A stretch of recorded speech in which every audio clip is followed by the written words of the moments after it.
went to Cuomo, he ain't got a job now. Democrat can't bow wow. Like Lil Representative Corbin Captain. Cuomo got problems with the ladies Nick Cannon. He was an accent. When I say Cuomo, you say no, no. Cuomo, no, no.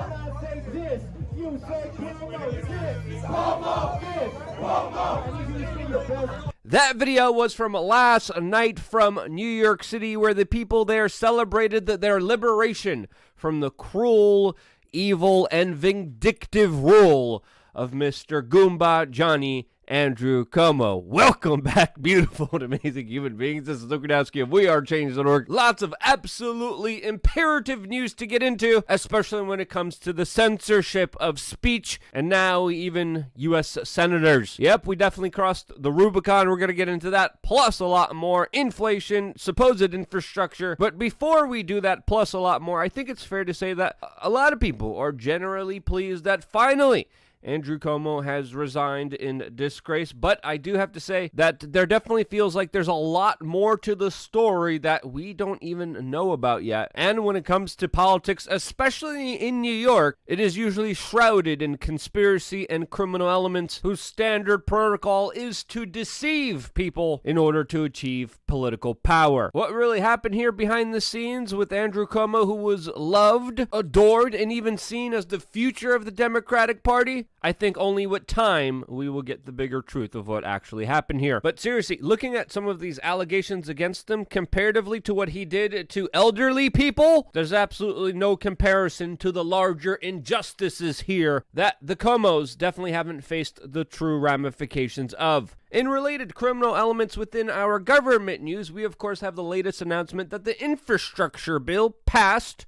A bill that has very little to do with actual infrastructure, but has been criticized as a larger woke SJW equity and benefits initiative by the Biden administration that, with the help of Mitch McConnell, Mitt Romney, and other Republican U.S. senators, somehow, for some reason, passed. Also in the bill, as we're finding out after its passing, is the announcement of a tax pilot program that will literally be taxing people for every mile that they drive. Yes, the government is literally allocating $125 million towards figuring out how to tax you for every single mile that you choose to drive. This on top of an already existing gas tax, local taxes, and tolls that people have to pay when it comes to using the roads. This, of course, goes along with the bigger plans of the World Economic Forum and their Great Reset, where they talked about their vision for the future where people wouldn't be able to drive, and their quote would be public transportation available everywhere. Again, this infrastructure bill not only will be mandating breathalyzers in almost every single car, new taxes, new restrictions, more regulations that hurt the average person while helping out the multinational billionaire monopolies that exist out there, but it also paves the way for another $3.5 trillion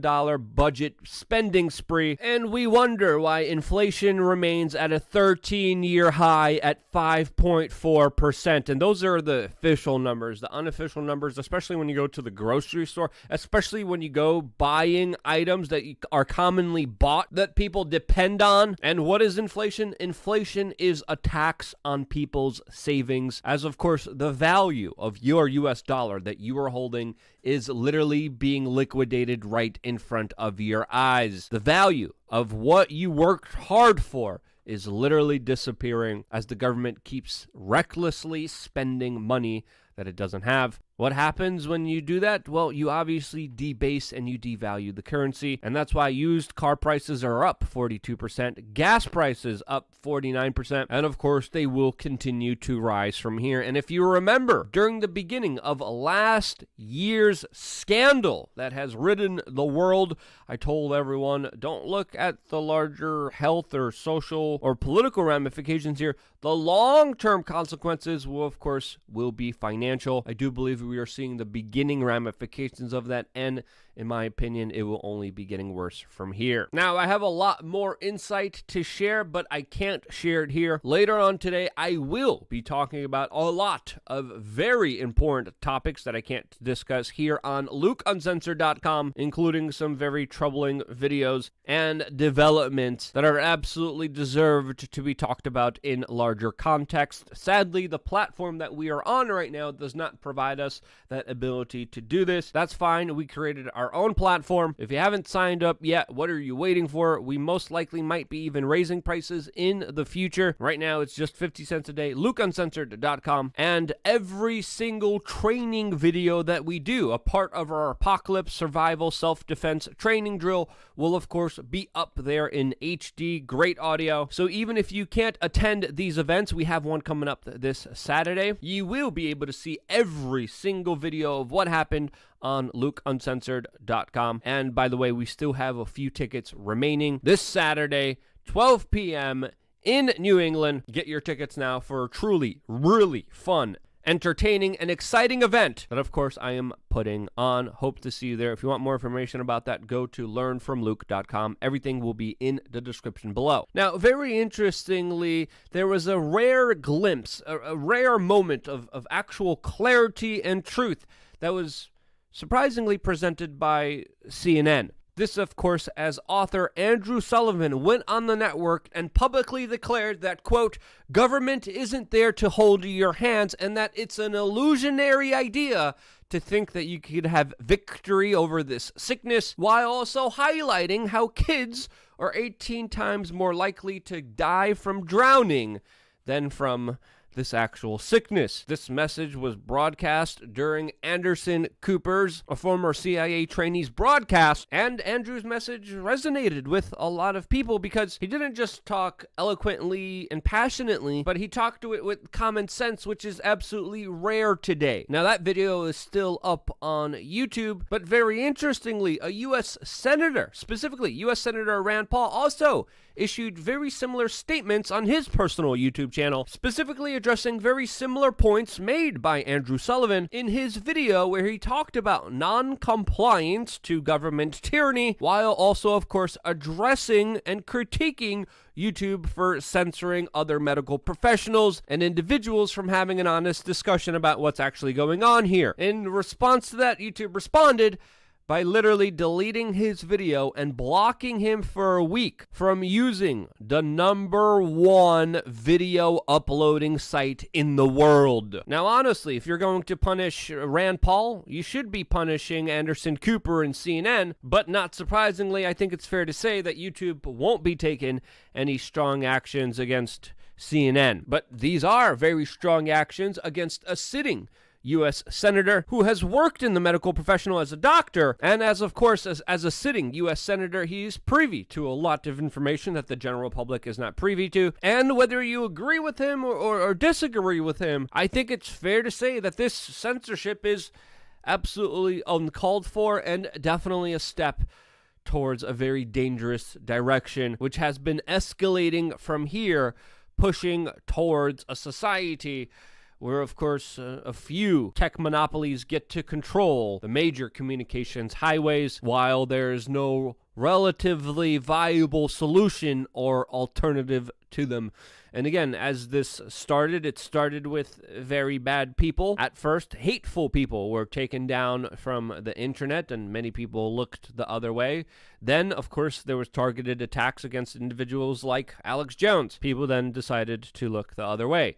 Then it was a former U.S. president. Now it's sitting U.S. senators. Who's next to be censored? Well, honestly, there's not that many people left. And when this becomes the case, we are living in an ever so dangerous situation where people's ability to even communicate with each other is slowly and surely being taken away. Now, one harsh critic of Rand Paul is, of course, Congresswoman Rashida Tlaib, who has heavily criticized Rand Paul for, quote, allegedly making this situation that much worse.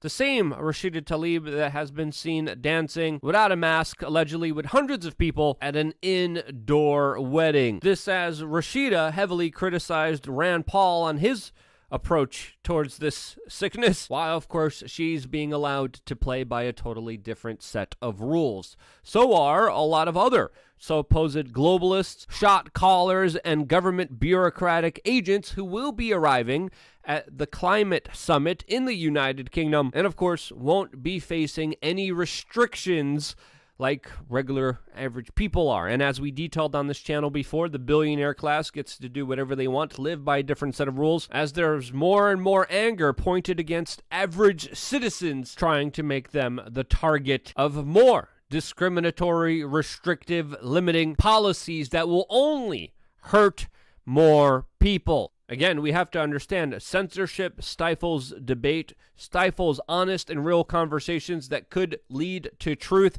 that could lead to discoveries, that could lead to prosperity. And by limiting it and suppressing it, as well as people's personal freedoms and liberties, you are only creating a situation that will lead people worse off, more ill-informed, more ignorant, more dumb, and less capable of discerning with critical thinking skills the right actions to take. And some might think that this might be the reason why this is happening in the first place. Again, we're living in a very Orwellian world that is becoming more and more Orwellian, as Rothschild banker French President Emmanuel Macron recently declared that showing papers everywhere you go with a domestic passport permission slip given out by government bureaucrats if you jump through their hoops is what freedom is about. And that right there, in my opinion, is absolute top-notch criminality. But that is my personal opinion. What do you think? Do you think I'm wrong in any way, shape, or form? If you do, let me know why down in the comment section below, and dislike the video. If you liked what I had to say, like the video, and most importantly, don't even just share this video with your friends, family members, random people walking down the street. You see someone out the window, you open up your window, say, hey, did you watch that YouTube video from the channel We Are Change? Person's going to be dazed, going to be confused. In that moment, you say, watch it right now. We Are Change. Go to YouTube. And other than that, next video, we're going to be teaching you how to make smoke signals promoting larger messages of truth. I love you guys. Stay tuned for more here on wearechange.org.